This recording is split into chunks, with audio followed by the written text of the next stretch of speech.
నిమిషాలు దేవుని వాక్యాలు ధ్యానిద్దాం. చూడండి, రూతు గ్రంథం 3వ అధ్యాయం 3వ వచనం.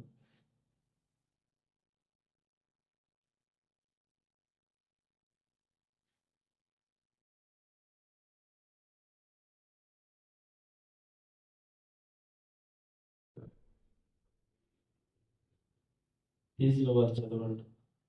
రూతు గ్రంథం 3వ అధ్యాయం 3వ వచనం. చేసి రాచుకుని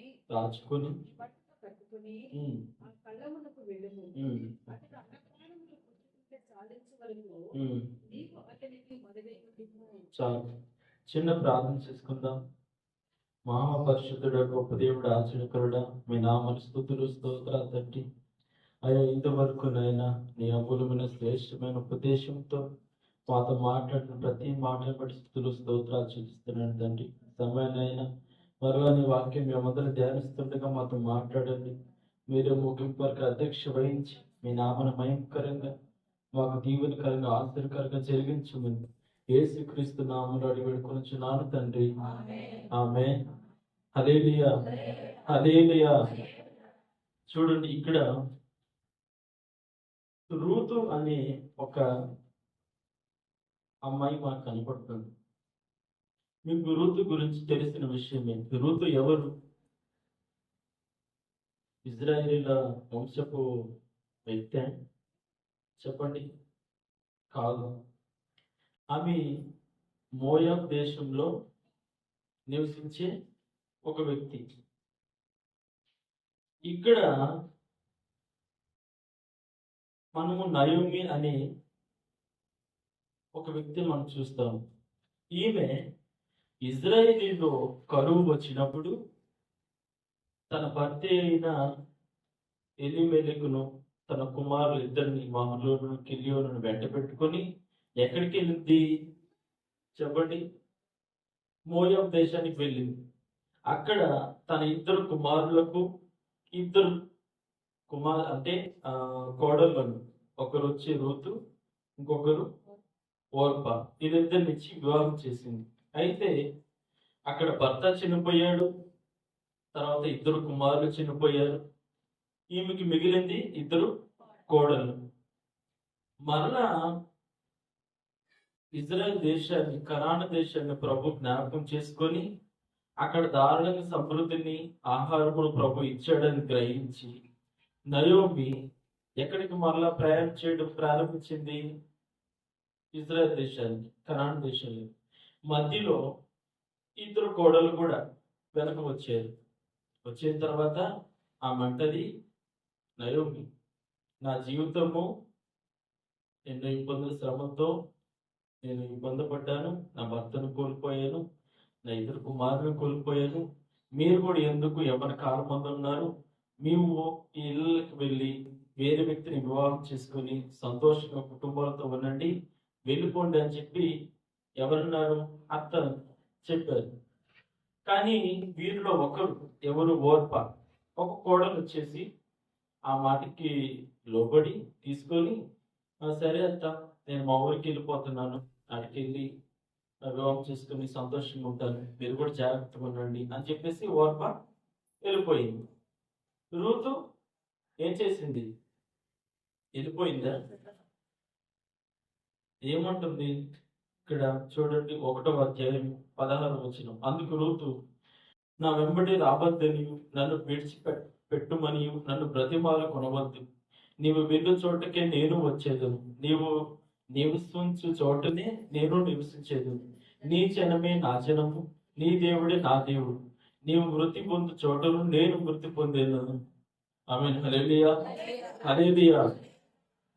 ఎంతటి గొప్ప మాట అంటే, శ్రేష్టమైన మాట. ఏమంటుందంటే, నీ జనాంగమే నా జనాంగము, నీ దేవుడే నా దేవుడు. ఈమె ఇజ్రాయెల్ దేశంలో ఉండే, అంటే ఆ వంశంలో ఉండే వ్యక్తి కాదు, బయట అన్ని దేశాల్లో ఉండే వ్యక్తి అన్నమాట. ఈమె తన అత్తతో పాటు కనాను దేశంలోకి వచ్చినప్పుడు, అంటే ఇంకా పోలేదు, ప్రయాణంలో పోతున్నారు. ఆమె అంటుంది, ఓర్ప వెళ్ళిపోయింది ఒక కోడలు. ఈమె వచ్చేసి, అత్త అనకండి, నేను మరణమైన చావైన బ్రతికైనా మీతో పాటే ఉంటాను. ఏదో ఆ పని ఈ పని చేసుకుంటా మీ దగ్గర ఉంటాను. మిమ్మల్ని విడిచి నేను పోలేనత్త అని నువ్వు ఎవరిని నమ్ముతావో నేను వారిని పూజిస్తా. నువ్వేం చెప్తావో అది నేను చేస్తా. నువ్వు ఏదంటే అది అనే లెక్కన కోడలు ఏం చేసింది? వెనకాలనే పోయింది. అత్తకి తోడుగా ఉండడము ప్రారంభించింది. అయితే ఇక్కడ రూతు గురించి ఒక శ్రేష్టమైన మాట ఇక్కడ ఇంతకు మనం చదువుకున్న అధ్యాయంలో 3వ అధ్యాయం 3వ వచనంలో నీవు స్నానం చేసి తైలం రాచుకొని నీ బట్టలు కట్టుకొని ఆ కళ్ళమునకు వెళ్ళము. వీరు భర్త లేరు, మరి అదిగా ఇద్దరు బిడ్డలు లేరు, అంటే జీవనాధారంగా జరగాలి కదా, కొంచెం ఇబ్బందుల్లోనూ ఉన్నారు. అయితే నయోమి అంటుంది కోడలు మన దగ్గర బంధువు, సమీప బంధువైన బోయజు ఒక వ్యక్తి ఉన్నాడు. అతనికి ఒక పొలం ఉంది. ఆ పొలం దగ్గరికి నువ్వు వెళ్ళు. పనిచేసే వాళ్ళు ఉంటారు. ఆ వెనకో ఏదో ఒక 2 ఈకలు అవి పెరుక్కుని పాకలు ఏరుకునిరా, ఆ రాత్రికి మనం పూట గడుపుకుందామని. సరే పోతుంది. పోయిన తర్వాత ఆమె వెనకాల పనిచేయ వాళ్ళు వెనకాల ఆ పరకలు ఏరుకుంటూ ఉంటుంది. తర్వాత అది బోయజ్కి తెలుస్తుంది. తెలిసిన తర్వాత ఆయన అడుగుతాడు, ఈమె ఎవరడు? ఆ యవనస్తులను. తర్వాత ఆమె మీకు సమీప బంధువు ఉంటాయా, ఈ విధంగా బలికి ఏరుకుంటుంది అని పని చేయవని చెప్తే అట్టయితే ఒక కట్ట పిచ్చి పంపిస్తాడు, తీసుకుని వెళ్తాడు.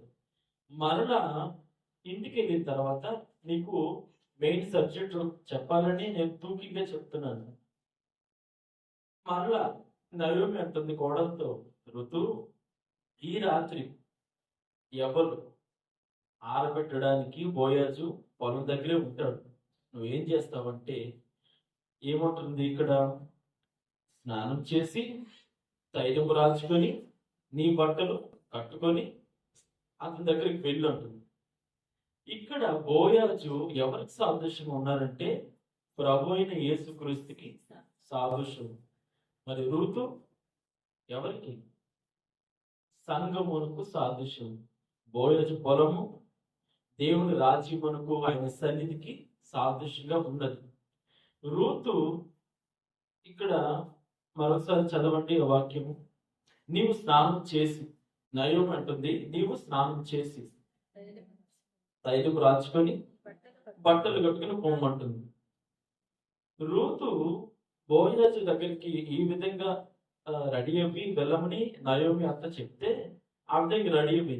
లెక్క ప్రకారం బోయజు ఎవరికి సాదృశ్యము చెప్పండి? ప్రభు అయిన యేసుక్రీస్తుకు సాదృశ్యము. మరి రూతు సంఘానికి సాదృశ్యం. మొట్టమొదటిగా నీవు స్నానం చేసి, సంఘము యేసుక్రీస్తు దగ్గరికి ఇప్పుడు పోవాలి. రూతు బోయజు దగ్గరికి పోవడం అంటే రూతు ఎవరికి సాదృశ్యము? సంఘానికి సాదృశ్యము. ఇప్పుడు సంఘం ఎవరి దగ్గరికి పోవాలి? బోయజు దగ్గర కంటే ప్రభు అయిన యేసుక్రీస్తు దగ్గరికి పోవాలి. యేసుక్రీస్తు దగ్గర పోవడం అంటే ఎలా? మన స్థితిగతులు అలాగే ఉంచుకొని, మన పాపములు దాచుకొని, ఏది మనము దేవుడికి ఇష్టపూర్వకమైన జీవితం జీవించకుండా ఇవన్నీ చేసి డైరెక్ట్గా వెళ్ళిపోతే ప్రభు చేర్చుకుంటాడా? చేర్చుకోడు. ఇక్కడ రూతు బోయజ్ దగ్గరికి వెళ్ళడం అనగా సంఘము యేసుక్రీస్తు దగ్గరికి వెళ్ళడం సాదృశ్యంగా ఉన్నది. అయితే సంఘము అంటే ఒక విశ్వాసి యేసుక్రీస్తు దగ్గరికి వెళ్ళే ముందు ఏం చేయాలంటే మొట్టమొదటిగా స్నానం చేయాలి. ఏంటి స్నానము? చూడండి, దేవుని వాక్యం ఎఫెసీయులకు రాసిన పత్రిక 5వ అధ్యాయం 25వ వచనం తీసిన వారు చదవండి. ఎఫెసీ 5:25. పురుషులారా ప్రేమించుడి, అటువలే క్రీస్తుకు ప్రేమించి అది కళంకమైనను ముడతైనను అట్టిది మరి ఏదైనను లేక పరిశుద్ధమైనది గాను నిర్దోషమైనది గాను సంఘం గాను ఆయన తన ఎదుట దానిని నిలవబెట్టుకొనవలెనని వాక్యముతో ఉదక స్నానము చేత దానిని పవిత్రపరచి పరిశుద్ధపరచుటకై దాని కొరకు తన్ను తాను అప్పగించుకుని చాలు. ఆమేన్. హల్లెలూయా. హల్లెలూయా. ఇక్కడ మొట్టమొదటిగా స్నానం చేసి రూతు బయలుదేరుతుంది. స్నానము అనగా ఏముంది ఇక్కడ? వాక్యముతో ఉదక స్నానం చేత ఏం చేయాలి? పవిత్రపరచుకోవాలి. సంఘము యేసు క్రీస్తుని దర్శించాలన్నా, యేసు క్రీస్తు దగ్గరికి వెళ్ళాలన్నా, ఆయన సమీపించాలన్నా మొట్టమొదటిగా రూతు ఏం చేసింది? బోయేసు దగ్గరికి పోవడానికి స్నానం చేసింది. స్నానం అనగా దేవుని వాక్యంతో మనము ఉదక స్నానం చేయబడాలి. అర్థమవుతుందా? యేసుక్రీస్తు దగ్గరికి ఎవరు పోలేరు. ఎందుకంటే ఆయన ఈ కృపాకాలంలో ఆయన కృపను మనకందరికి ఉచితంగా ఇచ్చాడు. కానీ యేసుక్రీస్తు దగ్గరికి పోవాలంటే ఆయనతో సమరూపమైన నీతిని, మహిమను, పరిశుద్ధత మనం ధరించుకున్నప్పుడే పోగలము. లేదంటే విడవబడిపోతాము. ప్రభువు మన మధ్యకి శరీరం దానికి దిగివచ్చాడు. వచ్చి మనకందరికి మన పాపములను విడుదలించి మనకందరికి ఒక మార్గము, మాదిరి చూపించి సంఘ క్రమము, సంఘములోని పరిశుద్ధాత్మతో మీరు నింపబడాలని, ఆయన నామం బాప్తిసం పొందాలని, ప్రత్యేకించి వాక్యంతో ఉదక స్నానం చేత ప్రభు రాకడికి మీరు సిద్ధపడాలని సమస్తము ప్రభు మనకి తెలియజేయడానికి, నేర్పించడానికి భూమికి దిగి వచ్చాడు. మరి రెండోసారి ఎలా వస్తాడు? అదేవిధంగా మరొక వచ్చి మళ్ళా సిలువ వేయబడి శ్రమలు పడతారు అనుకుంటున్నారా? కాదు. రెండవసారి ప్రభు మొట్టమొదటిగా ఆయన గొర్రెల వల్ల దీనముగా తగ్గించుకు రావడానికి, నిన్ను బట్టి, నన్ను బట్టి, మన పాపాలను బట్టి. మళ్ళీ రెండవదిగా గొర్రెల వల్ల వస్తాడా? ఆయన మహిమను ధరించుకొని యూదా గోత్ర సింహం వారి గర్జిస్తూ మేఘారుడి ప్రభు వస్తాడు. ఆమెన్. హల్లెలూయా. హల్లెలూయా. మనం ఏం చేయాలి? ఆయనే వస్తాడు, ఆయన తీసుకెళ్తాడు. మనకి కేవలం ఆయన సన్నిధిలో ఉంటే చాలు. ఆధారం పుట్ట వచ్చి వాక్యం వినేసి పాట పాడుతూ వెళ్ళిపోతూ ఉంటే చాలు అనుకుంటున్నారా? జాగ్రత్త. మీరు కేవలం దేవుడి సన్నిధికి వచ్చి స్తుతించి సాక్ష్యాలు చెప్పి దేవుని వాక్యం విని ఇంటికి వెళ్ళినంత మాత్రం పరలోక రాజ్యానికి మీరు ఎత్తబడరు. అర్థమవుతుందా? అస్సలకి ఎత్తబడరు. ఇంకెందుకు బ్రదర్ ఈ ఆలోచనలు ఇవన్నీ? సంఘములోని కృపావరాలు, ఆత్మఫలాలు కుమ్మరింపబడతాయి. బయట ఎక్కడ దొరకవు. యేసన్న గారు ఒక పాట రాశారు, నా దీపం. దాంట్లో మారని నీ కృప నన్ను వీడనన్నది, మర్మాల బడిలోన సేద తీర్చుచున్నది. ఆయన కృప ఏడుందంట? మర్మాల బడిలో అనగా దేవుని మందిరమే. మర్మాల బడి కృపావరంతో, ఆత్మ ఫలములతో నిండి ఉన్నది. దేవుని కృపతో నిండి ఉన్నది. దేవుని పరిశుద్ధతో, దేవుని నీతితో ఈ మందిరము నింపబడి ఉన్నది. ఇక్కడ అవన్నీ దొరుకుతాయి. మర్మాల బడిలో సేద తీరుస్తుందంట ఆయన కృప. అంటే ఆయన సన్నిధిలో కృప చూపిస్తుందని అర్థం. మనం కేవలం వచ్చి వెళ్తే మనం దేవుణ్ణి సమీపించలేము. దేవుని రాజ్యంలోకి మనం ఎత్తబడలేము, పోలేము. దేవుని మనం సమీపించలేము. మొట్టమొదటి ఏం చేయాలి? స్నానం చేయాలి. స్నానం అనగా దేవుని వాక్యంతో ఉదక స్నానం చేయాలి. దేవుని వాక్యంతో ఎలా బ్రదర్? బైబుల్ పేపర్ చించి ఆ వాక్యం నెత్తి మీద వేసుకుంటే, లేదా బకెట్ నిండా నీళ్ళు పోసుకొని బాగా పేపర్లు కలుపుకొని ఆ నీళ్ళు పోసుకుంటే పరిశుద్ధపరచబడుతుంది అనుకుంటున్నారా? శరీర సంబంధంగా ఆలోచన చేయకండి. ఆత్మీయంగా దేవుని వాక్యంతో ప్రభువు నీ పాపములను విడిచిపెట్టము అన్నప్పుడు విడిచిపెట్టుకోవాలి. అబద్ధములు ఆడటం మానుము అన్నప్పుడు వాక్యం ద్వారా మానుకోవాలి. అపవిత్రమైన మాటలు, బూతులు మాట్లాడడం ఆపు. ఇంకా వాటన్నిటిని విడిచిపెట్టినప్పుడు వాక్యం ద్వారా విడిచిపెట్టుకోవాలి. ఇదే ఉదక స్నానం. అర్థమవుతుందా? దేవుని వాక్యము ప్రకారం నడిపించబడమే ఉదక స్నానం. అదే నిన్ను వల్ల నీ పొరుగువాని ప్రేమించు అంటే దేవుని వాక్యము, ఉదక స్నానం. వాక్య ప్రకారం జీవించినప్పుడే మనం ఉదక స్నానం చేయగలము. అర్థమవుతుందా? మీలో ఎటువంటి బలహీనతలు ఉన్నా ప్రతిరోజు దేవుని వాక్యం ధ్యానిస్తూ ఉండండి. మీ బలహీనతలు ఎందుకు మీకు ప్రభు ఎత్తి చూపిస్తాడు. సరి చేసుకోవడానికి కూడా ప్రభు చూపిస్తాడు.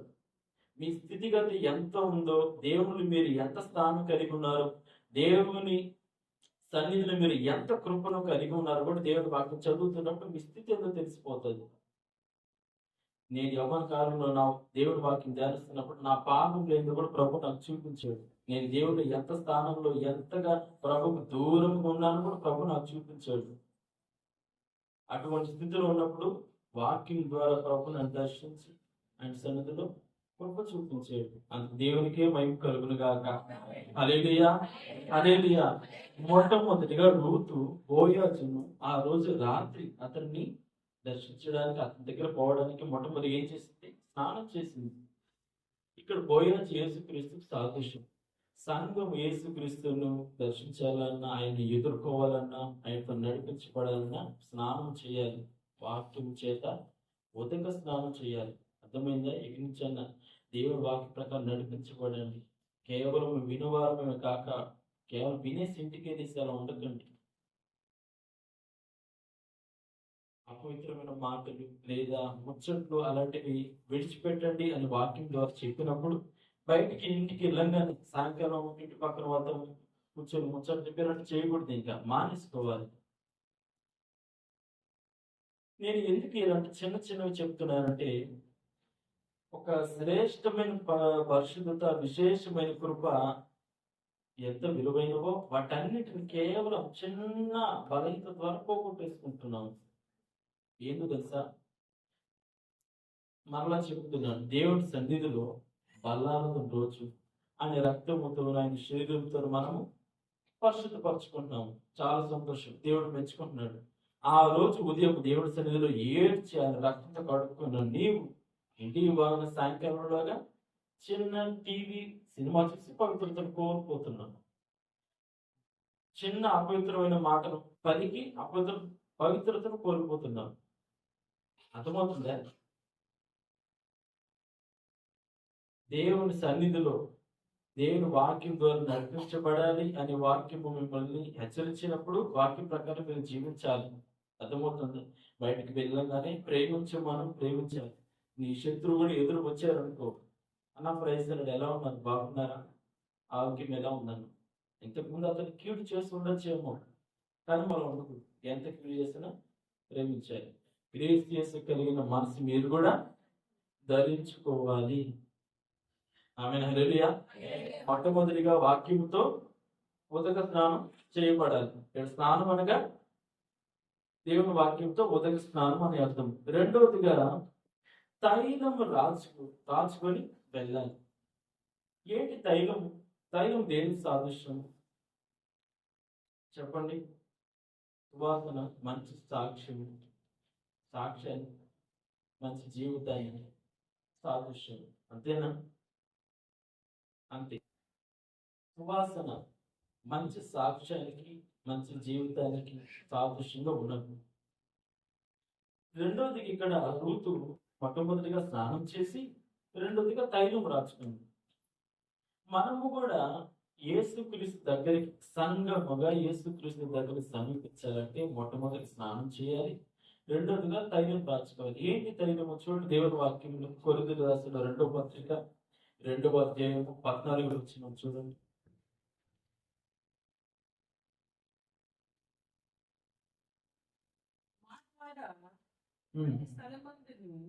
క్రీస్తును గూర్చిన జ్ఞానం యొక్క సువాసనను కనపరచుచు ఆయనందు మమ్మును ఎల్లప్పుడూ దివోత్సవముతో ఊరేగించుతున్న దేవునికి స్తోత్రము. చాలు. ఆమేన్, హల్లెలూయా, హల్లెలూయా.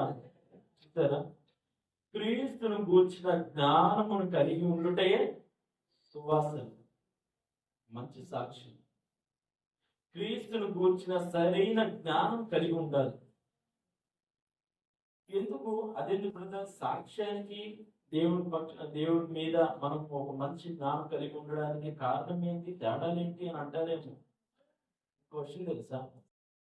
దేవుని వాక్యాన్ని ఎంత లోతుగా ఆయన ప్రేమను మనం రుచి చూస్తామో అంత సమీపంగా దేవుడికి మనం ఉంటాము. మన జీవితాన్ని ఒక క్రమంలో నడిపించుకుంటాము. ఆ క్రమం ద్వారా ఒక మంచి సాక్ష్యాన్ని పొందుకుంటాము. ఆమేన్, హల్లెలూయా, హల్లెలూయా. క్రీస్తు యేసును గురించిన జ్ఞానము కలిగి ఉండాలి. యేసుక్రీస్తు గురించి బైబిల్లో సువార్తల్లో ప్రభు చేసిన కార్యాలు అన్నీ తెలుసా మీకు? చెప్పండి, అన్నీ తెలుసా? సువార్తలు 4 సువార్తలు ప్రభు కనపడతాడు. తర్వాత అపోస్తల కార్యం నుంచి ఆ 12 మంది వచ్చేసి క్రియలు కనపడతాయి. వాళ్ళ హతసాక్షులు, వాళ్ళు ఏ ప్రాంతానికి వెళ్ళి బోధించారో అవి కనపడతాయి. తర్వాత అపోస్తల పౌలు 14 పత్రికలు కనపడతాయి. చివరి ప్రకటన గ్రంథం కనపడుతుంది. కానీ ఈ 4 సువార్తలు ప్రభు చేసిన అద్భుత కార్యములు, ఆయన చూపిన జాలి, మనసు మీరు ఎప్పుడైనా ధ్యానించారా? తెలియదు బ్రదర్, మాకు కేవలం ఆయన దేవుడి సన్నిధిలో సేవకులు చెప్తాయేమో నమ్మకం, మేము ఎప్పుడు చదవలేదని అంటారా? ఒక క్రైస్తవుడిగా ఉండి దేవుని వాక్యం చదవకుండా ఉన్నామంటే నీవు చచ్చిన వాడితో సమానం. ఆమేన్. హల్లెలూయా, హల్లెలూయా. చచ్చిన వాడితో సమానం. ఎందుకు? శరీర సంబంధిక ఆహారం కంటే శరీరం బలం. ఆత్మానుసారమైన దేవుని వాక్యం మనము భుజిస్తే దేనికి బలము? ఆత్మకు బలం. దేవుని వాక్యం ధ్యానించట్లేదంటే నువ్వు ఆత్మ ఆరిపోయినావని అర్థం. క్రీస్తుని గురించి మంచి జ్ఞానము, సువాసన మనం కలిగి ఉండాలి. దేవుని గురించి ఒక ప్రత్యేకమైన ఆయనకు ఒక స్థానం ఇవ్వాలి. అంటే ఒక ప్రత్యేకమైన సహవాసం కలిగి ఉండాలి. 10 మందిలో ఉన్నా కూడా 10 మంది మన మధ్య కూర్చొని ఉన్నారు, మనం కూడా వారి మధ్యలో ఉన్నాం అనుకోండి, ఎక్కడ మన మాటలు కూడా అపవిత్రత కలగకుండా దేవుడికి మనం అర్థంగా మార్చబడుతున్నామో జాగ్రత్త కలిగి ఉండాలి. అర్థమవుతుందా? ఒంటరిగా ఉన్నా కూడా దేవుడి గురించి ధ్యానిస్తూ ఉండాలి. దావీదుకు ఒక శ్రేష్టమైన గుణలక్షణం ఏంటో తెలుసా? ఎక్కడ ఉంటే ఆడ ఈ బేరం పట్టుకొని దేవుని స్తుతిస్తూ ఉండడమే దావీదుకు ఉన్న గొప్ప గుణలక్షణం. స్తుతిస్తూ ఉంటాడు. అడుగులో ఆ గొర్రెలు మందలు అంటూ తోలిస్తూ వేస్తూ ఉంటే వీణ ఒక చేతిలో ఒకటి ఉంటుంది, పట్టుకొని ఎప్పుడు పట్టినా యెహోవాను సన్నుతించుము, ఆయన నామాన్ని గణపరచుము అని కొట్టుకుంటూ ఉంటాడు వీణని. ఎంతటి గొప్పవాడంటే దావీదు, వాళ్ళ పరిశుద్ధులు. ఆ మాదిరి మనకి ప్రభు ముందుగానే చూపించాడు. కానీ దేవుళ్ళు ఎంత జ్ఞానం కలిగి ఉంటే ఆ కీర్తనలో మాధుర్యము హృదయం నుంచి పుట్టుకొచ్చాయి కదా కీర్తనలు. అతను హృదయం నుంచి పుట్టుకొచ్చేవన్నీ ఎలా గణపరిచే విధానము, దేవుడు స్తుతించే విధానం కీర్తనలు కనపడుతుంది. అటువంటి పదాలు కానీ ఆయన మహోన్నతులు, అటు జ్వాలలు వంటి నేత ఇటువంటి పదాలు రావాలంటే దేవుడు అంత సమీపంగా ఆయన ప్రేమ చూసినప్పుడు గొప్పగా స్తుతించగలరు. ఆయన సరిగా మీకు లోక సంబంధంగా ఒక విషయం చెప్తాను.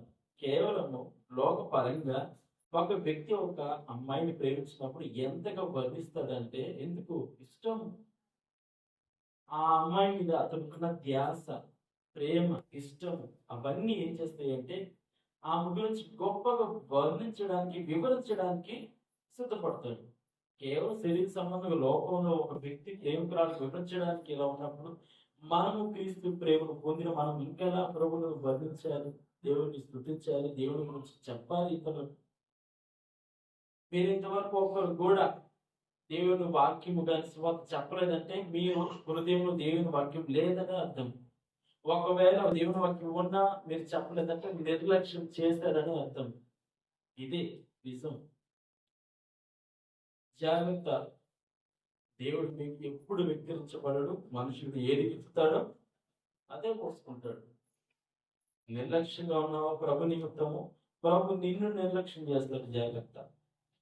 దేవుడు స్తుతించడం విషయంలో నిర్లక్ష్యంగా ఉన్నావా, నిన్ను నిర్లక్ష్యం చేస్తాడు. ధర్మశాస్త్రము మరిచిన వారి పిల్లలను నేను మరుస్తానని ప్రభు అన్నాడు. దేవుడి వాక్యాన్ని మరిచవా, నీ బిడ్డలు కూడా ప్రభు మర్చిపోతాడు. వాక్యమే ఇదంతా, నా సొంత మాటలు కాదు. కాబట్టి దేవుడి వాక్యములు ఉన్న అజ్ఞానము లోతును మనం ఏం చేయాలి? తెలుసుకోవాలి. యేసుక్రీస్తులో మనసు జారి మనం తెలుసుకోవాలి.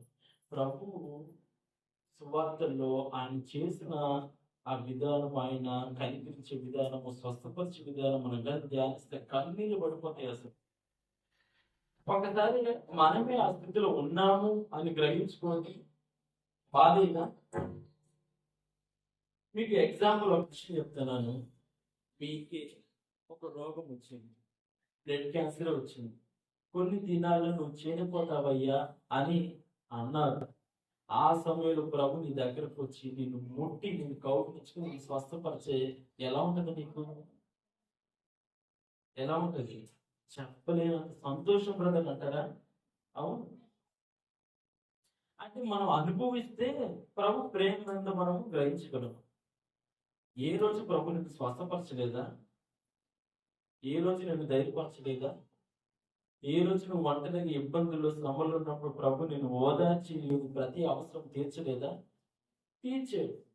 ఇవన్నీ మీరు అనుభవించే ఉన్నారు. కానీ క్రీస్తు గురించి ఒక విశేషమైన జ్ఞానం మీరు కలిగి ఉండాలి. జ్ఞానం లేకపోతే మీరు మీ జీవితాలు ఎలా ఉన్నాయో గ్రహించలేరు. ఆ మీరు 10 మందితో ఎలా మాట్లాడాలి, ఎవరి దగ్గర ఎలా తప్పించుకోవాలో కూడా మీకు అటువంటి జ్ఞానం, వివేచనాత్మక జ్ఞానం మీకు రాదు. దేవుని వాక్యం ధ్యానిస్తున్నప్పుడు అవన్నీ వస్తాయి. ఒక మాటలో చెప్పాలంటే జ్ఞానం మిమ్మల్ని ఎలా జ్ఞానవంతుడంట ఒకడు మౌనంగా ఉండుట వాడికి ఘనత. మౌనంగా ఉండేవాడు జ్ఞానిగా పిలువబడతాడంట.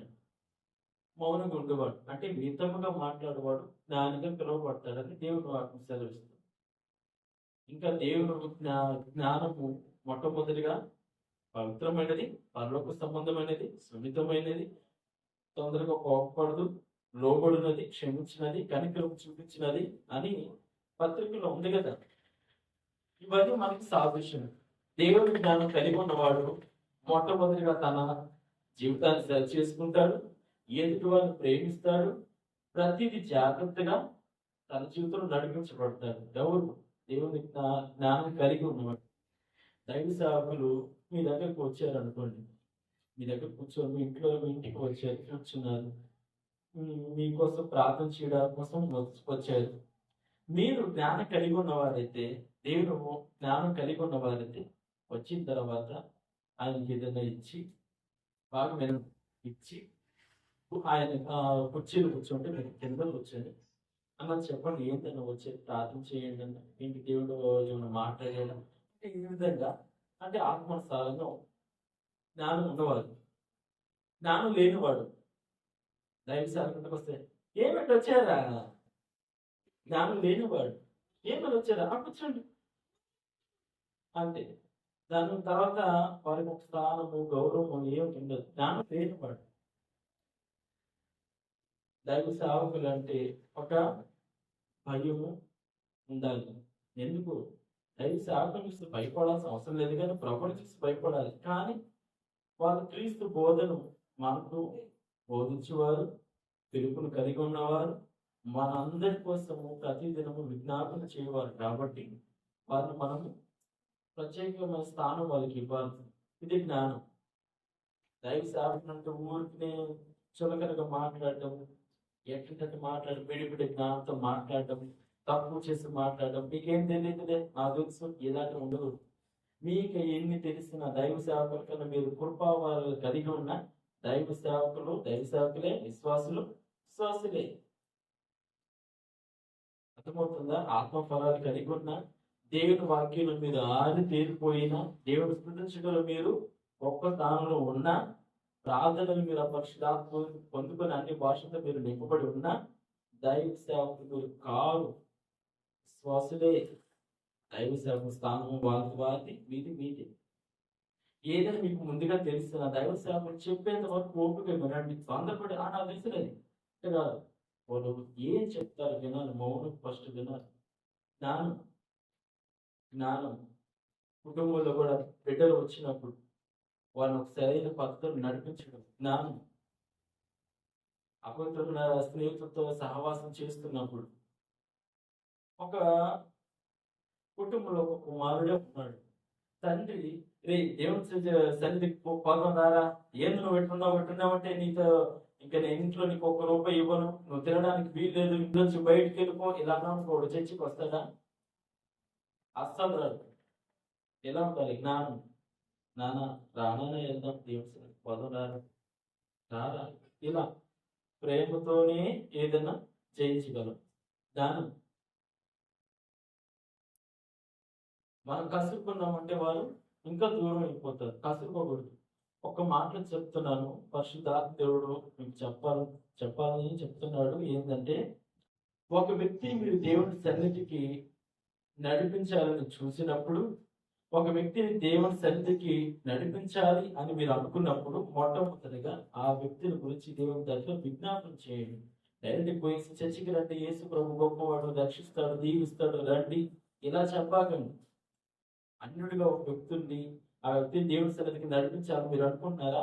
మొట్టమొదటిగా ఆ వ్యక్తి గురించి ప్రార్థన విజ్ఞాపన చేయండి. ప్రభా, ఆ వ్యక్తితో నేను మాట్లాడుతున్నాను, సమాధానాన్ని రాత్రి హృదయాన్ని తొలగించి, మాంసం గుండెని మెత్తగించి, హృదయాన్ని అనుగ్రహించి, అతను నా మాట విని రావడానికి కృప సమాధాన ఆత్మతో నింపండి, ఇటువంటి మనసు పొందాలి కృప ఇవ్వండి అని ఆ వ్యక్తి గురించి అతని బలహీనత గురించి దేవుడి దగ్గర ఎత్తి చూపించి ప్రార్థన చేయాలి. ఆట తర్వాత పోయి ఆ వ్యక్తితో మాట్లాడితే ప్రభు సమాధాన పరుస్తాడు. మనం అట్ట కాదు, మనకున్న జ్ఞానం డైరెక్ట్ పోయి చెప్తే రాను వస్తలేదు పదాలు దేవుడు ఇలా అనుకుంటు ఒక జ్ఞానవంతుడిగా నడిపించబడాలి. ఎక్కడ ఏది మాట్లాడాలి, ఎక్కడ తగ్గి ఉండాలి, ఎక్కడ మౌనం ఉండాలి, ఇవన్నీ జ్ఞానవంతుడి లక్షణం. ఈమె ధైర్యం రాజుకుని వెళ్ళింది అనగా క్రీస్తుని గురించి పూర్తి జ్ఞానం ఈమె కలిగి ఉంది. మనమందరము పరలోక రాజ్యానికి చేర్చబడే ముందు క్రీస్తుని గురించి విశేషమైన జ్ఞానం మనకు కలిగి ఉండాలి. అర్థమవుతుందా? యేసు క్రీస్తు గురించి మీరు అందరూ తెలుసుకోవాలి. క్రీస్తు యేసు కలిగిన ఈ మనసును మీరు కూడా ధరించుకోనండి అనే మాట, క్రీస్తు యేసు కలిగిన మనసు మనం ధరించుకోవాలంటే అసలు ఆయన మనసు లేకుండా మనం తెలుసుకోవాలి కదా. ఫస్ట్ ఆయన మనసును మనం కూడా ధరించుకోవాలంటే మొట్టమొదటి ఆయన మనసును మనం తెలుసుకోవాలి. ఆయన మనసు ఆయన హృదయాన్ని తెరిచి చూస్తే ఏముంటాయి? ప్రేమ, క్షమాపణ, తగ్గింపు, పరిశుద్ధత, నీతి, సమాధానం అన్ని ఆయనలో ఉన్నాయి. అవే కనపడతాయి మనకి. కాబట్టి మనం కూడా క్రీస్తు యొక్క జ్ఞానమును కలిగి ఉండటానుగా ఆయన మనసును ధరించుకొని ఆ వాక్య ప్రకారం మనం జీవించాలి. అప్పుడే పరలోక రాజ్యానికి నీవు చేర్చబడగలవు. ప్రభు నేను చేర్చుకుంటాడు కూడా, కృపిస్తాడు. ఆమేన్. హల్లెలూయా, హల్లెలూయా. మొట్టమొదటిగా ఏం చేసింది ఆమె? స్నానం చేసింది. మీరు మర్చిపోతున్నారు. స్నానం అనగా వాక్యంతో మొదటి స్నానం చేయాలి. రెండోదిగా ఏం చేసింది? తైలం రాచుకుంది. అనగా క్రీస్తు యొక్క జ్ఞానం యొక్క సువాసన మనం కలిగి ఉండాలి. క్రీస్తు ప్రేమను మనం కలిగి ఉండాలి. మరి మూడోదిగా ఏం చేసింది చూడండి, ఋతు గ్రంథం 3:3.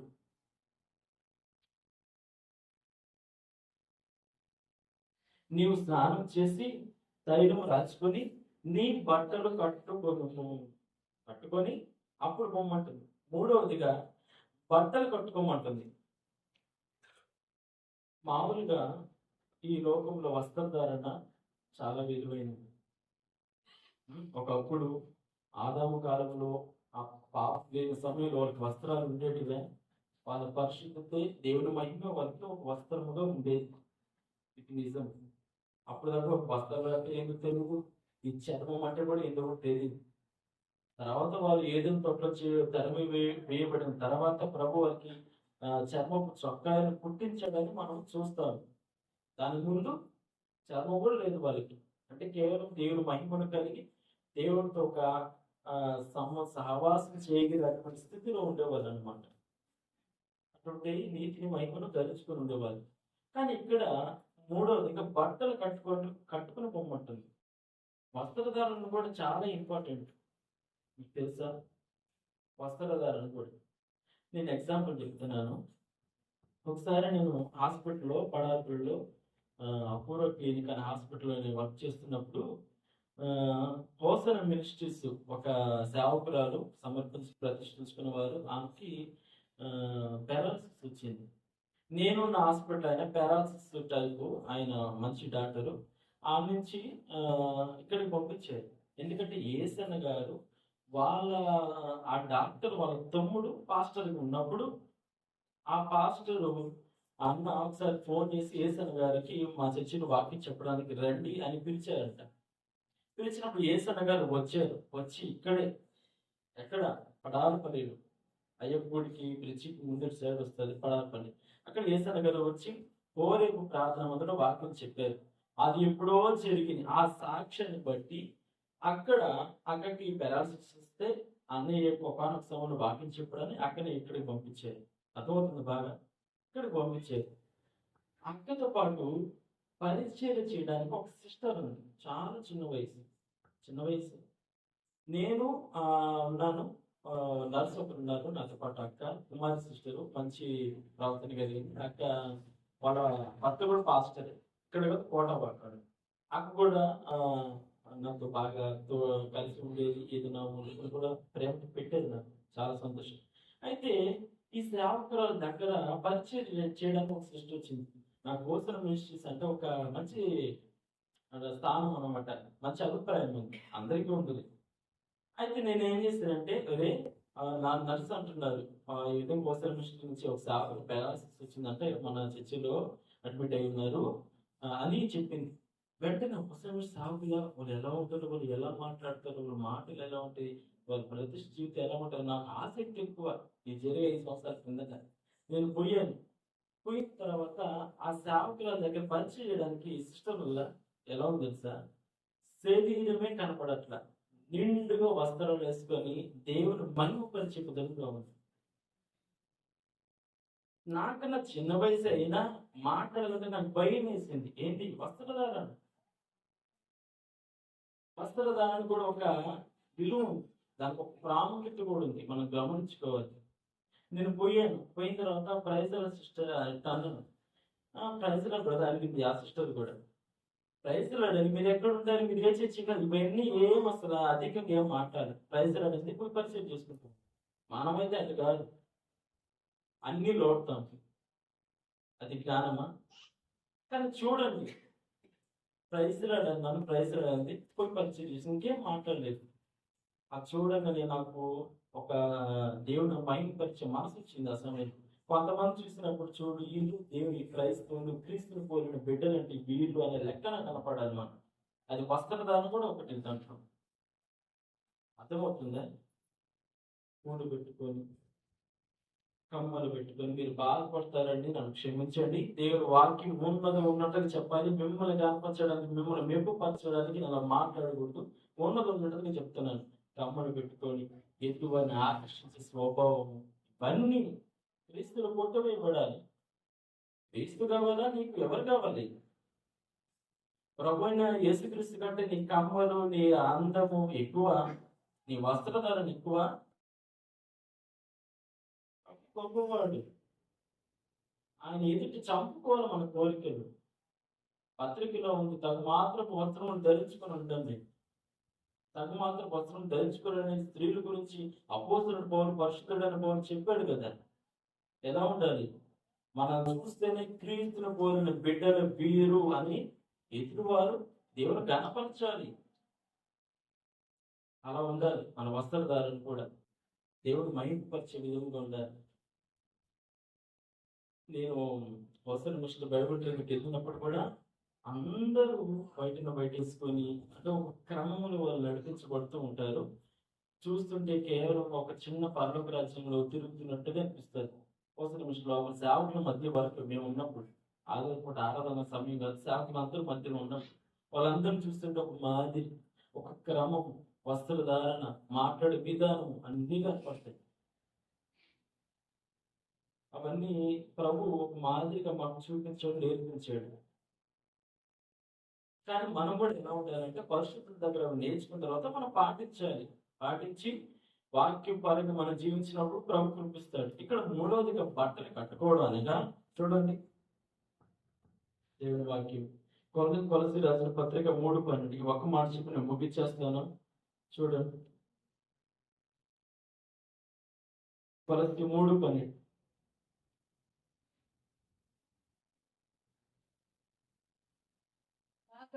కాగా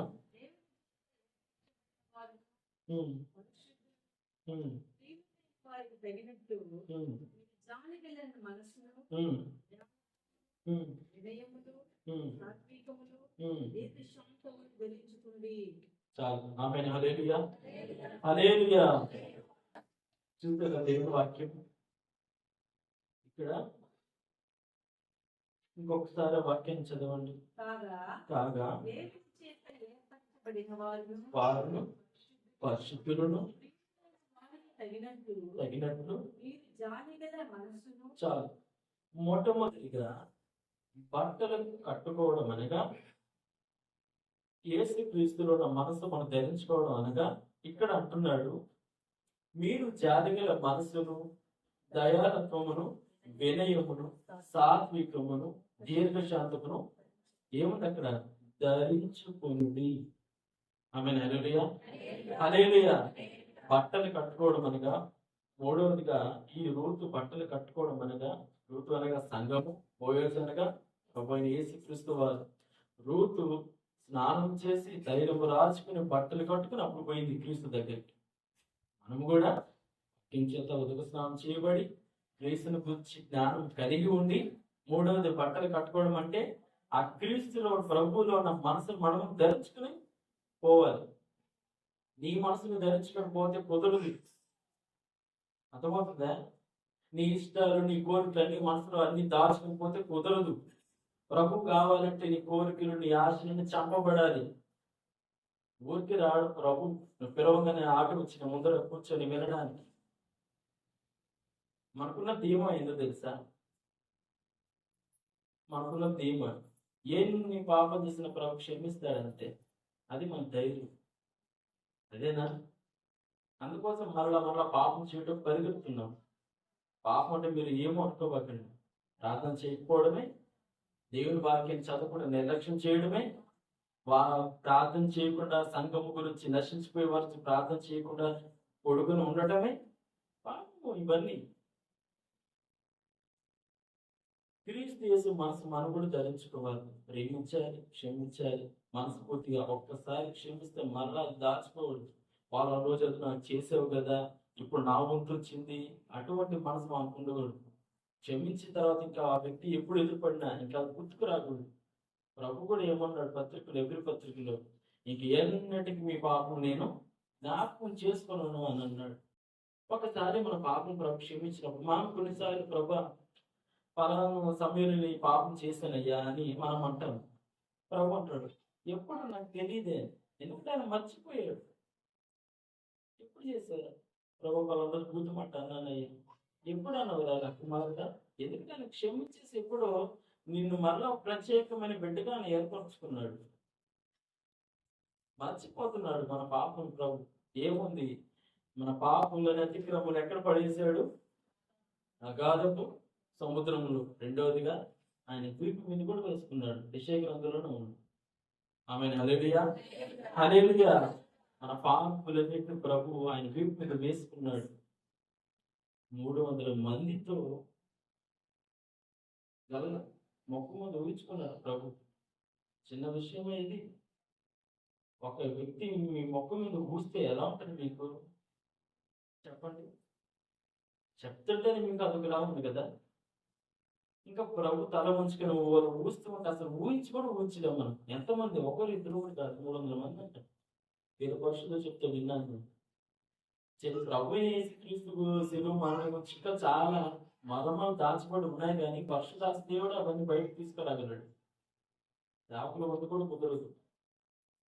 ఆయన సహాయం చేస్తే తప్ప ఎవరు చెప్పలేదు. దేవుడు ఎంత ప్రేమ స్వరూపి అంటే, శిలువ వేయబడ్డప్పుడు ఎన్ని శిలలు? 3 అనమాకండి, 4 అనండి. లెక్క ప్రకారం 4 అంట.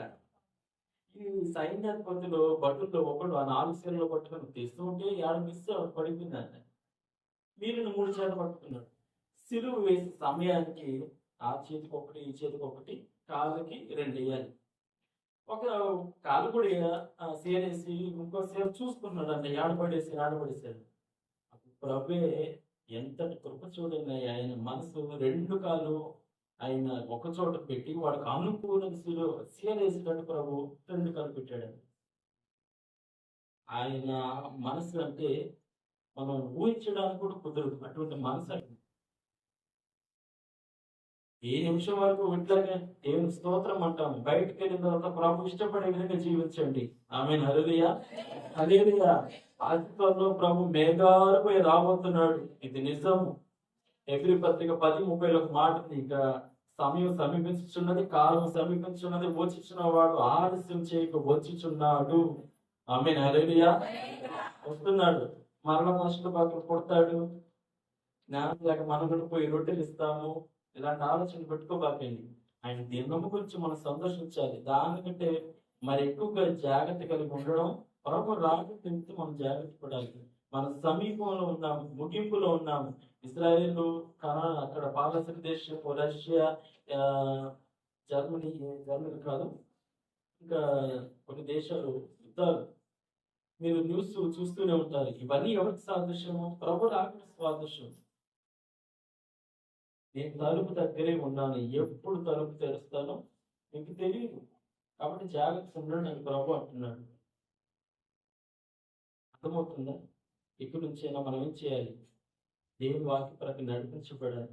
క్రీస్తులు మనం నిలిచి ఉండాలి. ఏసు క్రీస్తును ఆయన మనసును మనకుని ధరించుకోవాలి. ఇక్కడ బట్టలు కట్టుకోవడం అంటే జాలి మనసు, సాత్వికమును, దయలత్వమును, దీర్ఘ శాంతమును, వినయమును ధరించుకోవాలి. మరి కింద ఒక మాట ఉంది, వీటన్నిటి పైన పరిపూర్ణతకు అనుసంబంధమైన ప్రేమను ధరించుకుంది. ప్రేమను ధర్మశాస్త్రం అంతా ధర్మశాస్త్రము ఎన్ని ఆజ్ఞలు? సంఖ్య అదన తెలుసా? ఎందుకు సండే స్కూల్ పిల్లలాగా అడుగుతున్నారు మీరు మమ్మల్ని, మరి 10 కూడా మాకు తెలియదు అని అంటారా? అదే ధర్మశాస్త్రం అంతయు నిన్ను వని నీ పొరుగువారిని ప్రేమించిన ఒక్క మాటలో సంపూర్ణమై ఉన్నది. గలతీ రాసిన పత్రిక 5:14. ధర్మశాస్త్రం అంతా ఒక్క ప్రేమను ప్రభు సంపూర్ణపరిచాడు. ప్రేమను మనం ధరించుకోవాలి. విశ్వాసం, నిరీక్షణ, ప్రేమ, ఈ 3 నిరీక్షణ, వీటిలో శ్రేష్టమైనది ప్రేమే. ప్రేమ ఏం చేస్తుందంటే ఎదుటి వారిని పాపం తప్పేస్తుంది, క్షమిస్తుంది. ఒక చిన్న ఎగ్జాంపుల్ చెప్తాను మీకు.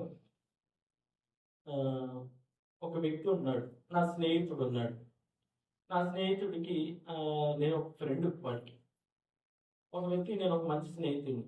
అయితే నా గురించి వేరే వాడు వచ్చి, రే ఆ మోషతో సహవాసం చేస్తున్నా నువ్వు, వాడు సామాన్యుడు కాదురా, వాడు అలాంటోడు, ఇలాంటోడు, తాగుబోతు, సిగరెట్ తాగుతా, వాడు చిన్న, మా ఊర్లో వాడికి సాక్ష్యమే మంచి పేరు లేదురా, వాడికి వాడితో సహవాసం చేస్తున్నావు అని అంటాడు. అప్పుడు వినిన నా ఫ్రెండ్ క్రీస్తుని పోలి నడుచుకునే వ్యక్తి అయితే ఏమంటాడు తెలుసా? ఏమంటాడు? వాటన్నిటిని దేవుడికి తప్పేసి, సరే మనం కూడా అవకాశముల అతిథులు ఉన్నవారమే, అవుతుందా? నువ్వు నేను ఇంత నీతిమంతులం కాదు, మనం కూడా నీతిమంతులమే. నేను ఆ పని చూడట్లా, నాకన్నా వాడు గనుడు గొప్పవాడు. ఇది క్రీస్తు ప్రేమ. ఎదుటి మన బలహీనతను మనం చూడము. క్రీస్తు ప్రేమ మనలో ఉంటే బలహీనతను మనం చూడము, వాళ్ళ తప్పిన పాపం మనం చూడము. ఏం చేస్తాము? మనకంటే ఎదుటి వారిని గనులుగా ఎంచుకుంటాము. ఇది క్రీస్తు ప్రేమ. ప్రభే నీచమైన అసహ్యం కలిగించే పాపం మనలో ఉంటే, నా ప్రియమైన కుమారుడు, అతడు నాకు బహుప్రియుడని వివిధ రకాలుగా ప్రభు పిలిచాడు బైబిల్లో. ఎంత అద్భుతంగా మనం కోరుతున్నాడు. మన హృదయం అంతా ఇంత పాపము, మళ్ళీ ఆయన మాత్రం నా ప్రియమైన కుమారుడు. ఏం మన పాపాలు ప్రభు కనపడలా? కనిపించేది, కానీ ప్రేమతో కప్పేశాడు. మనము కూడా ఎవరు ఎటువంటి సాక్ష్యం లేని వారైనా, ఎటువంటి కీడు చేసిన వ్యక్తిని, ఎటువంటి పాపాత్ముడైనా సరే మీకు ఎదురొస్తే వాళ్ళని చూసి మాట్లాడకుండా అదొకలా చూసి వెళ్ళిపోబాకండి. పాపలు చూసి మచ్చలు పడక మన సామెతలు ఉంది కదా, పాప దేవుడి సన్నిధికి వచ్చినా అక్కడ కూర్చోండి, దేని వాక్యానండి, ఆరాధనలో ఉండండి, ప్రార్థన చేసుకోండి, అక్క ఇంటికి వెళ్ళండి, నమ్మకంగా ఉండండి అక్క. ఇది క్రీస్తు ప్రేమ, జ్ఞానం. అర్థమవుతుందా? మనం అవన్నీ నడిపించబడాలి. దేవుని ప్రేమను మనము ధరించుకోవాలి. దేవుని ప్రేమ ఏం చేస్తుందంటే సమస్తము, కొరింథీ రాసిన పత్రికలో ఉంది 10:19 అధ్యాయం ప్రేమ గురించి. అది క్షమిస్తుంది, ఇంకా కనికరం చూపిస్తుంది, తొందరగా కోపపడదు, ఓర్చుకుంటుంది, కనికరం చూపిస్తుంది. వివిధ రకాలుగా 15 మాటలు ఉంటాయి. ఇక్కడ 15 మాటలు ఉంటాయి ప్రేమ గురించి. మనము కూడా క్రీస్తు యేసు చూపిన ప్రేమను మనం ధరించుకోవాలి. మొట్టమొదటిగా స్నానం చేయడం అనగా చెప్పండి, దేవుని వాక్యంతో ఉదక స్నానం చేయాలి. ధైర్యం రాసుకోవడం అనగా క్రీస్తు యొక్క జ్ఞానము ద్వారా మంచి సాక్ష్యం కలిగి ఉండాలి. అర్థమవుతుందా? మీ వస్తుధర, మీ చూపు, మీ మాట, మీ ప్రవర్తన అంతా క్రీస్తు కనపడాలి. అది ధైర్యం రాసుకోవడం అంటే. మూడవదిగా బట్టలు కట్టుకోవాలి. క్రీస్తు యేసు మనసు అనగా ప్రేమ, సాత్వికము, దేని మనసు, మంచితనము, ఇవన్నీ మనం ధరించుకోవాలి. ఈ 3 చేసిన తర్వాత రూతు ఎక్కడికి వెళ్ళింది? బోయజు దగ్గరికి. బోయజు అనగా యేసుక్రీస్తు వారికి సాదృశ్యం. మీకు వచ్చింది తెలుసా? ఈ బోయజు వంశం నుంచే ప్రభు అయిన యేసుక్రీస్తు వారు కూడా వచ్చింది. మీరు మత్తయి సువార్త వంశవారి స్టార్టింగ్ 1వ అధ్యాయంలో చూస్తే బోయజు నుంచి ఈ విధంగా యేసు ప్రభు వంశం కూడా యూదా గోత్రము ఆయన వచ్చాడు. ఆమేన్. హల్లెలూయా, హల్లెలూయా. అలా రూతు స్నానం చేసి తైలం రాసుకుని బట్టలు కట్టుకుని బోయజు దగ్గరికి వెళ్ళింది. మనము కూడా స్నానం చేసి వాక్యంతో సరి చేసుకొని క్రీస్తును పోలిన జ్ఞాన సంపాదన మంచి సాక్ష్యం కలిగి ఉండి ఆయన చూపిన మాదిరి ఆ దీన మనసును ప్రేమను సమాధానం మనం కూడా ధరించుకొని ప్రభు కాడికి మనం వెళ్ళాలి. ఆయన రాకడికి మనం సిద్ధపడాలి. అర్థమైందా? ఈ విధంగా చేసినప్పుడు రూతు బోయజు ఒక మాట అంటాడు. ఈ ఒక్క మాట చెప్పి నేను ముగిస్తున్నాను చూడండి.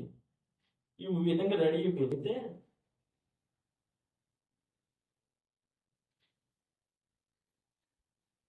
స్తోత్రం చెల్లించండి. స్తోత్రం, స్తోత్రం, స్తోత్రం, స్తోత్రం, స్తోత్రం, స్తోత్రం, స్తోత్రం. చూడండి, రూతు 3వ అధ్యాయము 10వ వచనం. 3:10. అతడు నా కుమారి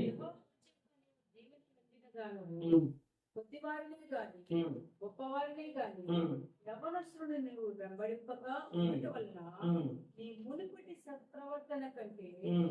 వెనుకటి సత్ప్రవర్తన మరీ ఎక్కువైనది. ఆమేన్. హల్లెలూయా, హల్లెలూయా. ఏమంటుంది ఇక్కడ? ఆ బోయజు అంటున్నాడు, నా కుమారి యెహోవా చేత నీవు దీవెన నొందిన దానం. ఎప్పుడన్నాడు ఈ మాట? ఎప్పుడన్నాడు? ఆమె స్నానం చేసి తైలం రాచుకుని బట్టలు ధరించుకుని అప్పుడు పోతే అప్పుడు అన్నాడు ఆ మాట. దాని ముందుగా పోయింటే పోయి నుంచి అని ఉంటాడు. ఎందుకంటే పాపం ఈ 3 చేసిన తర్వాత ఆమె బోయజు దగ్గరికి వెళ్ళింది. మనం కూడా ఆ 3 పాటించి మన జీవితంలో నెరవేర్చి మనం పోవాలి. అప్పుడు పోతే ఆమె అదినట్లుగా ఏమంటున్నాడు? నీవు యవ్వనస్తులను నీవు వెంబడింపక ఉండుట వలన నీ మునుపటి సత్ప్రవర్తన కంటే వెనుకటి సత్ప్రవర్తన మరి ఎక్కువైనది. మునుపటి కంటే అధికమైన మంచితనం, మునుపటి కంటే అధికమైన పరిశుద్ధత కలిగి ఉండాలి. బైబిల్లో కొన్నిటికి స్టేజ్లు ఉన్నాయి. కృప నుంచి అధికమైన కృప, పరిశుద్ధత నుంచి అధికమైన పరిశుద్ధత, సంపూర్ణ స్థితులు ఉన్నాయి. కృప కేవలం పొందుకోవడం కాదు, అధికమైన కృప వెంబడి కృపను పొందుకోవాలి. పరిశుద్ధతలో అక్కడితో సరిపోదు, సంపూర్ణ స్థితికి రావాలి. పరిశుద్ధతలో సంపూర్ణ స్థితికి రావాలి. సంపూర్ణత కలిగి ఉన్నప్పుడే ఎత్తపడుతుంది. ఆమేన్. హల్లెలూయా. ఒక పెద్ద ఆయన చర్చి దగ్గరికి అంటే ఆదివారం ఆరాధనకి వెళ్ళినప్పుడు అక్కడ ఆయన 7 మెట్ల గురించి దైవ సేవకుడు చెప్పారు. ఎన్ని మెట్లు తెలుసా మీకు? 7 మెట్లు. మారు మనసు నుంచి సంపూర్ణ స్థితి వరకు. మారు మనసు, బాప్తిసము, పరిశుద్ధాత్మ అభిషేకము, ప్రత్యేక జీవితము, దైవిక స్వస్థత, ఎన్ని? ఇంకోటి 5. ఇంకోటి వచ్చేసి పరిశుద్ధాత్మ అభిషేకము, బాప్తిసము, మారు మనసు, బాప్తిసము, పరిశుద్ధాత్మ అభిషేకము, ప్రత్యేక జీవితము, పరిశుద్ధ జీవితము, దైవిక స్వస్థత, సంపూర్ణ స్థితి. ఆమేన్. హల్లెలూయా, హల్లెలూయా. 7 మెట్లు అనగా 7వ మెట్టు సంపూర్ణ స్థితి. ఈ పెద్ద ఆయన ఈ దైవ సేవకుల దగ్గరికి వెళ్ళి, అయ్యా, ఈ రోజు మీరు 7 మెట్ల గురించి వివరించారు, నేను ఎన్నో మెట్లు ఉన్నాను, నాకు తెలియజేయండి అని అడిగారు. ఎవరు? పెద్ద ఆయన. దైవ సేవకుని ప్రార్థన చేసి ప్రభుని అడిగారు. అడిగితే దైవ సేవకులు ప్రభు మాట్లాడతారు. ఆయన చుట్టూ ఒక తెల్ల గీత ఉందంట, తెల్ల గీత. ఆయన దైవ సేవకుడు చెప్పలేదు, నువ్వు ఎన్నో స్టేజ్లో ఉన్నావు, ఎన్నో మెట్లో ఉన్నావు, ప్రభు నీకు చెప్తాలే నాయన, నువ్వు ఇంటికి వెళ్ళు అని అన్నాడు. ఇంటికి వెళ్ళగానే ఆ వ్యక్తి 2 రోజులు చనిపోయాడు. అంటే సంపూర్ణ స్థితిలో ఉన్నాడని దైవ సేవకులకు అర్థమైంది. తెల్ల గీత తన చుట్టూ ఉండాలి. సంపూర్ణ స్థితికి మనం వచ్చినప్పుడు ప్రభు ఉంచాడు, చేసుకుంటాడు. ఇంకా మనలో ఏమైనా బలహీనతలు ఉంటే చిన్న రోగమును మనకు అనుమతించి సరి చేసుకోవడానికి, ఇంకా ప్రభులో దేవుని హత్తుకునే విధంగా ఆయన సమీపంగా మార్చిపడడానికి అప్పుడప్పుడు అనుమతిస్తాడు ప్రభు. మీకు విషయం తెలుసా? మనం అప్పుడప్పుడు ప్రభా ఈ రోగం నుంచి, ఇబ్బంది నుంచి, శ్రమ నుంచి నాకు విడుదల ఇవ్వండి అయ్యా, కాపాడండి, నా నుంచి దూరం చేయండి అని అంటాం. నీ బ్రతుకును మార్చుకోవడానికి ప్రభే ఆ ముళ్ళుని పెట్టాడా మనం గ్రహించుకోము. ఇలాంటివి ఉంటాయి. ప్రార్థన ఎలా చేయాలి? ప్రభా, నాలుగు నా విధేయతలు నన్ను క్షమించండి, నేను తట్టుకోలేకపోతున్నాను, ఈ అనారోగ్యం నుంచి తొలగించండి ప్రభా, ఇంకా నాలుగు లోటు పడుతుంటే నన్ను క్షమించండి అయ్యా, కడుక్కోవాలన్న రక్తంతో. ఆ తర్వాత ప్రభు కురిపిస్తాడు. డైరెక్ట్ గా నీ అవసరాలు అడగల, నీ విజ్ఞాపనం, నా బిడ్డలు రక్షించు, నేను చేయి చెప్పాలని దీవించు, నా ప్రయాణ విషయంలో ప్రభాక్షేమం నుంచి ఇవి కాదు. ప్రభు రక్తంలో కడుక్కోవాలి. ఫస్ట్ మోకరించగానే విజ్ఞాపనం చేయకూడదు. ఫస్ట్ మోకరించగానే తుబ్బుల్లోని ప్రభు రక్తంతో కడుక్కోవాలి. నీ హృదయం అంతా కొమ్మరించేయాలి ప్రభు పాదాల దగ్గర. అప్పుడు ప్రభు కురిపిస్తాడు. ఆమేన్. హల్లెలూయా, హల్లెలూయా. ఓ విశ్వాసి, నీవు మెలకువగా ఉండుమా, ఉండుమా. ఓ విశ్వాసి, నీవు మెలకువగా ఉండుమా, ఉండుమా. దాని కొరకి పోదు భయమో, ఆదరి గదరి పోదు భయమో. దాని కొరకి పోదు భయమో, ఆదరి గదరి పోదు భయమో. ఈ విరోధి సాతాను యుద్ధము చేసాగే, ఈ విరోధి సాతాను యుద్ధము చేసాగే. ఓ విశ్వాసి, నీవు మెలకువగా ఉండుమా, ఉండుమా. ఉండుమా, ఉండుమా. పూజితులను అపరాధి పూరేమో చేయునేమో. పూరి వెలుగుల అడవులలో నిన్ను తరిమి వేయునేమో. పూరి వెలుగులను అపరాధి పూరేమో చేయునేమో. పూరి వెలుగుల అడవులలో నిన్ను తరిమి వేయునేమో. నీ విశ్వాసము బలమైనదో అందానందమే.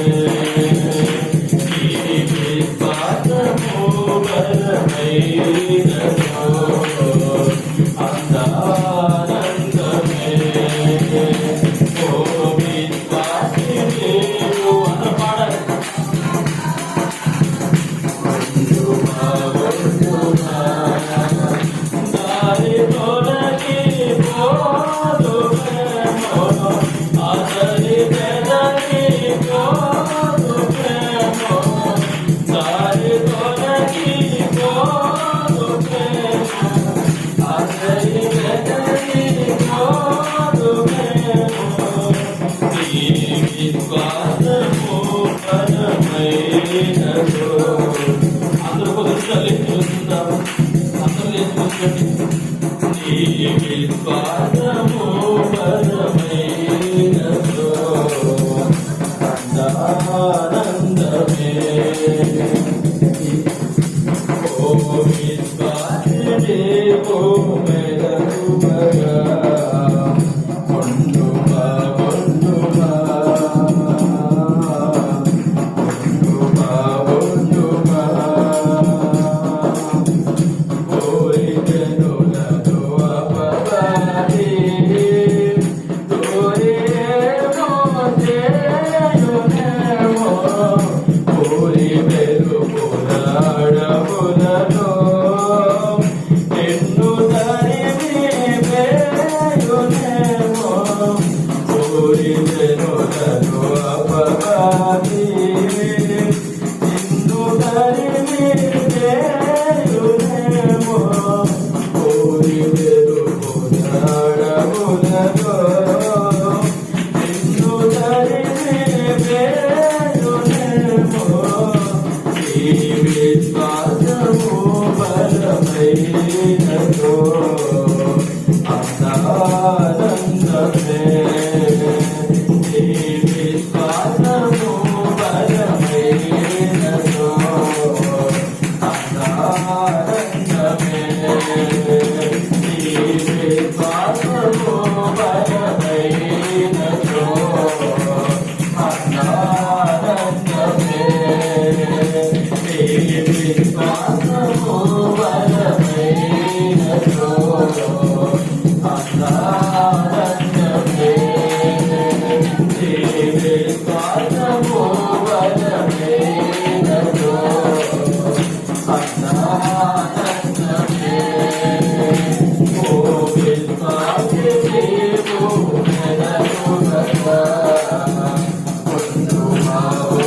విశేషం ద్వారా మనందరితో మాట్లాడండి.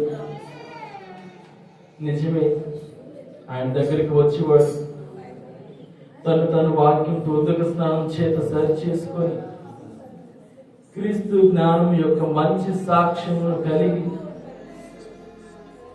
బట్టలు కట్టుకోవడం అనగా క్రీస్తు యేసు కలిగిన మనసును, ప్రేమను, శాంతిని, సమాధానము, దీన మనసును, తగ్గింపును ధరించుకొని ఆయన అమూల్యమైన శ్రేష్టముల రాకడికి ఆయనని ఎదుర్కొనున్నట్లుగా, ఆయనని సమీపించినట్లుగా, ఆయన రాజ్యము చేర్చబడే విశేషమైన కృపను ప్రభు ఇచ్చినట్లుగా ఒక నిమిషం చేతులు దేవుని స్తోత్రాలు చెల్లిద్దాం. ప్రభా స్తోత్రం, స్తోత్రం, స్తోత్రం, స్తోత్రం, స్తోత్రం, స్తోత్రం, స్తోత్రం, స్తోత్రం, స్తోత్రం. ప్రార్థన చేసుకుందాం. మహాపరిశుద్ధుడ, గొప్ప దేవుడు, ఆశ్చర్యకుడా, మీ నామస్తుతులు స్తోత్రాలయ్యా. ఇంతవరకు తండ్రి ఈ వాక్యం ద్వారా మాతో మాట్లాడిన ప్రతి మాటను బట్టి మీ నామస్తుతులు స్తోత్రాలు తండ్రి. అయ్యా రూతు ఏ విధంగానైనా స్నానం చేసి తండ్రి తైలము రాసుకున్న బట్టలు కట్టుకున్న బోయాజ్, క్రీస్తుని పోలిన బోయాజ్ దగ్గరికి ఎలా వెళ్ళిందో మేము కూడా నాయన నీ వాక్యం చేత సరి చేసుకొని ప్రభా నీ జ్ఞానము సంపాదించుకొని మరి విశేషంగా నీ ప్రేమను ధరించుకొని నాయన నీ అమూల్యమైన శ్రేష్టము రాకడికి మేమందరం చేర్చబడినట్లుగా నీ కృపను మాకు అందరికి అనుగ్రహించండి అయ్యా. ఇంతవరకు మా మధ్య మీరు అధ్యక్షం వహించినందుకు మీ నామస్తుతులు స్తోత్రాలు. మరి విశేషంగా కానుకలు వేసిన బిడ్డలు కూడా మీరు దీవించండి, వాళ్ళ చేయించిన పనిని దీవించండి, వాళ్ళ పై అధికారులకు కనికరమును పుట్టించమని మీ నామస్తుతులు స్తోత్రాలు చూపిస్తున్నాను తండ్రి. ఇప్పుడు జరగబోయే క్రమాన్ని మీరు జ్ఞాపకం చేసుకుని మీద అధ్యక్షం వహించి మీ నామను మహిమకరంగా మాకు దీవెనకరంగా ఆశ్చర్యకరంగా మార్చమని ఆతిథ్యంలో మేఘాలపై రాబోతున్న నజరుడైన యేసుక్రీస్తు నామములో అడిగి వేడుకొనుచున్నాను తండ్రి. ఆమేన్. హల్లెలూయా, హల్లెలూయా, హల్లెలూయా.